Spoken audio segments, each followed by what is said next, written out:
apresiasi dari saya buat istri saya yang begitu luar biasa, itu tetap menomorsatukan, mengutamakan pendidikan juga di samping tetap berkarya.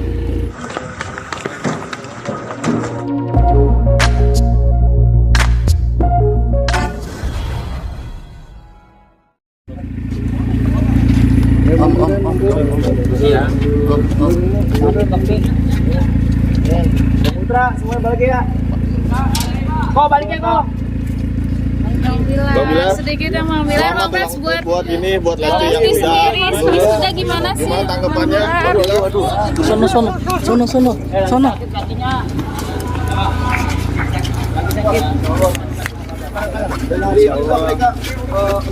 Ibadah umroh semua. Apa? Ibadah umroh semua. Ya, itu artinya di samping sisi profesionalisme, para pemain kita tidak melupakan yang namanya ibadah ya. Respect, pokoknya apresiasi buat teman-teman yang teman-teman pemain timnas yang bergabung. Awas handphonenya. Dan apa? Sudah. Dede. Ya, alhamdulillah udah beres, tinggal sidangnya, tinggal Perjuangannya seperti apa sih Bang Bi? Perjuangannya seperti apa sih Bang di tengah syuting? Karena lebih banyak online memang kuliahnya, jadi nggak yang memang CF lah. Jadi syukurnya kampusnya pun memberikan sedikit kelonggaran lah. Jadi kuliah juga bukan kuliah reguler seperti umumnya, masuk pada umumnya. Tapi tetap apresiasi dari saya buat istri saya yang begitu luar biasa, itu tetap menomorsatukan, mengutamakan pendidikan juga di samping tetap berkarya. Nggak mengganggu kesibukannya, karirnya mungkin? Enggak dong. Dia kan tahu mana menempatkan pekerjaan, menempatkan posisinya sebagai mahasiswi, dan menempatkan posisinya sebagai ibu rumah tangga. Dan saya juga tentunya sangat bangga sekali karena sebagai suami saya mensupport istri, tidak hanya lewat dukungan secara moral, namun juga kebetulan skripsi kita bahan materinya itu adalah diambil dari perusahaan yang kita dirikan juga, yaitu Lestari Code. Jadi Lestari Code menjadi materi skripsinya, dan kebetulan saya juga sebagai salah satu narasumber juga, karena memang saya dan tim mendapat bagian juga untuk menjadi narasumber di skripsinya istri saya. Mungkin nantinya akan berkarir di dunia entertain atau seperti apa deh? Enggak. Dia tetap bisa, dia pintar. Dia pintar membagi waktu, mana kapan harus menjadi seorang ibu, kapan jadi seorang istri, kapan jadi seorang penyanyi yang memang harus tampil baik di atas panggung. Kesenangan Dede setelah lulus seperti apa Bang Bi? Happy banget, dia nervous kemarin, sebetulnya deg-degan, tapi saya coba support, bahkan sempat nggak bisa tidur juga sebelum sidang.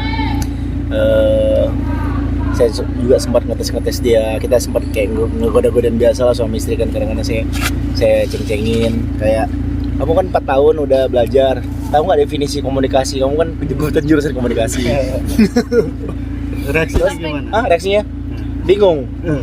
Terus bingung, terus malah kembalikan saya. Menurut siapa dulu katanya gitu kan?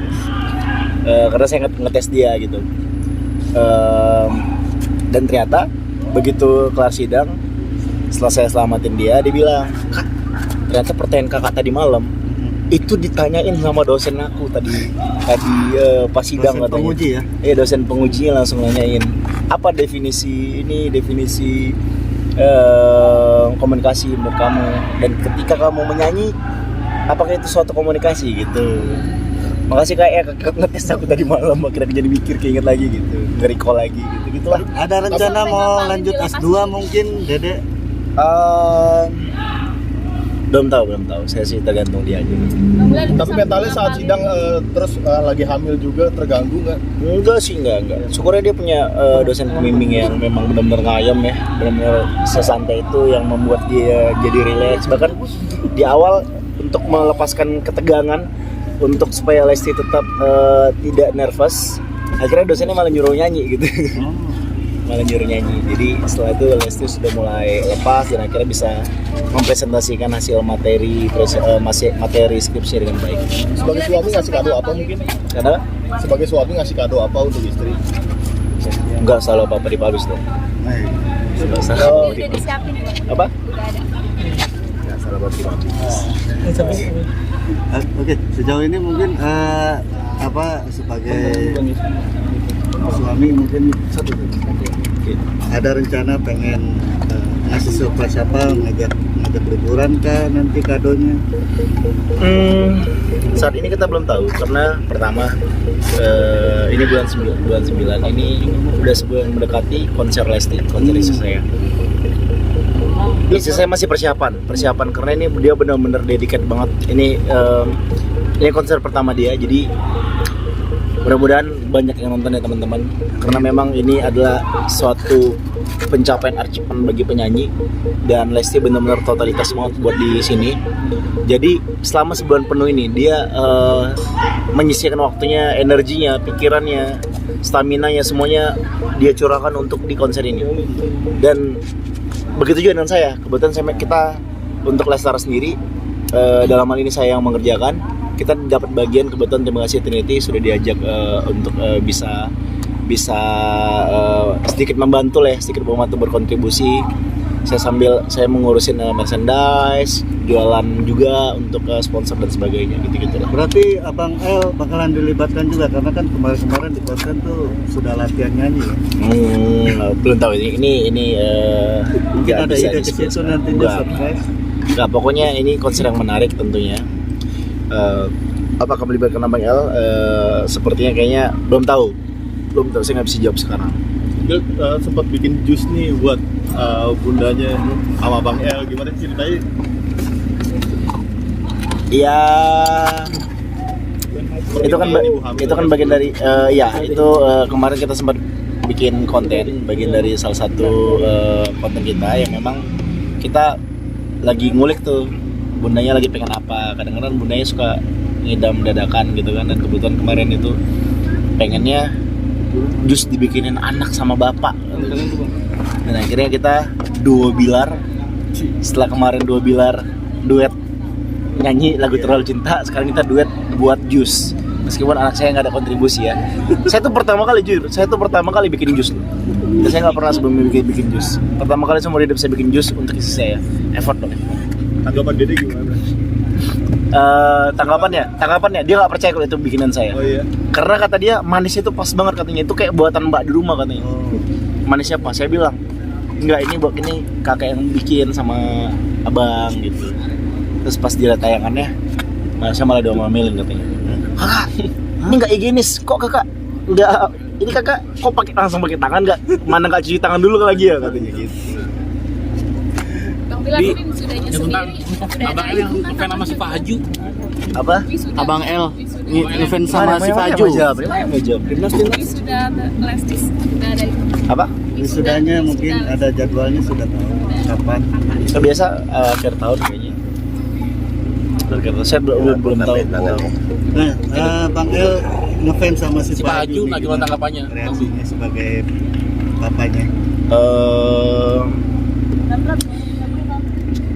Ya ini kan sebetulnya sudah sempat saya jelaskan di beberapa konten, di beberapa kesempatan, bahwa Abang L itu memang anaknya daya spontanismenya itu tinggi ya.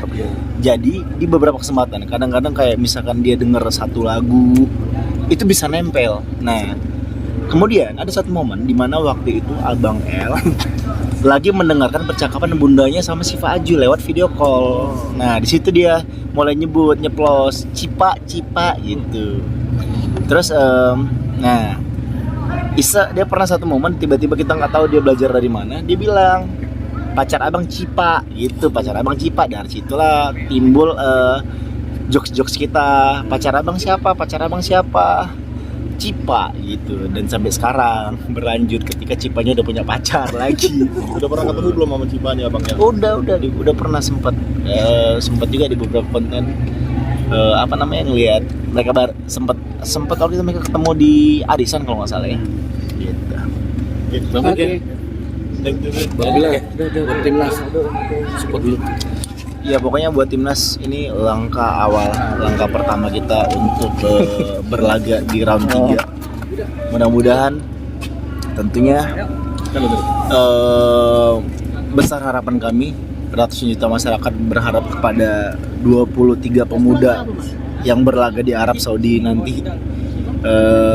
Insya Allah tetap jangan jadikan ini beban yang akan menjatuhkan mental kalian. Jadikan ini ekspektasi kami yang tinggi ini, harapan kami yang begitu besar terhadap kalian ini bisa justru menjadi energi tambahan buat kalian untuk bisa tampil Spartan, untuk bisa tampil maksimal, untuk bisa tampil all out, dan syukur-syukur insya Allah kita bisa mencuri poin di Arab nanti. Karena memang kalau saya pribadi sendiri nih, saya termasuk yang minoritas ya, karena di luar sana banyak orang-orang yang ekspektasi tinggi banget ngelihat, karena banyak pemain diaspora yang memang sedikit banyaknya mempengaruhi performa kita belakangan. Tapi kalau saya sebagai pengamat yang memang sudah ngikutin timnas sejak ya lumayan lama, sejak 2005 saya ngikutin ya, saya melihatnya gini, saya tetap berusaha realistis karena memang melihat beberapa tim ASEAN sebelumnya itu selalu menjadi lumunggul bagi tim-tim besar gitu. Jadi dan di beberapa kesempatan juga ketika kita menaruh ekspektasi yang terlalu tinggi, kadang-kadang begitu kita kalah justru akan menjadi kickback ya, backfire buat pemain timnas ya. Mudah-mudahan, pokoknya intinya apapun hasilnya, saya mudah-mudahan berharap masyarakat tetap akan terus mendukung, dan syukur-syukur kita bisa mencuri poin, bisa meraih hasil maksimal, dan insya Allah lolos ke Piala Dunia itu bukan menjadi mimpi kosong lagi ya, bukan menjadi mimpi belaka lagi, tapi bisa menjadi suatu mimpi yang menjadi kenyataan. Tentang Thank you. rumor Pratama Arhan yang dicoret dari timnas, Hah? tanggapannya seperti apa? Siapa? Tentang rumor yang Pratama Arhan dicoret dari timnas, tanggapannya seperti apa? Oh itu mah saya mah nggak punya kapabilitas itu. Kita serahkan semua ke nahkodanya, yaitu STY Sintayong, pelatih Sintayong yang memang pelatih yang benar-benar menurut saya sangat menerapkan disiplin yang sangat tinggi, pelatih yang benar-benar etos kerjanya baik ya, tidak memilih-milih ya. Bahkan ada beberapa pemain yang saya dengar ya, mohon maaf kalau saya salah, koreksi kalau saya salah, beberapa pemain yang tidak nurut, beberapa pemain yang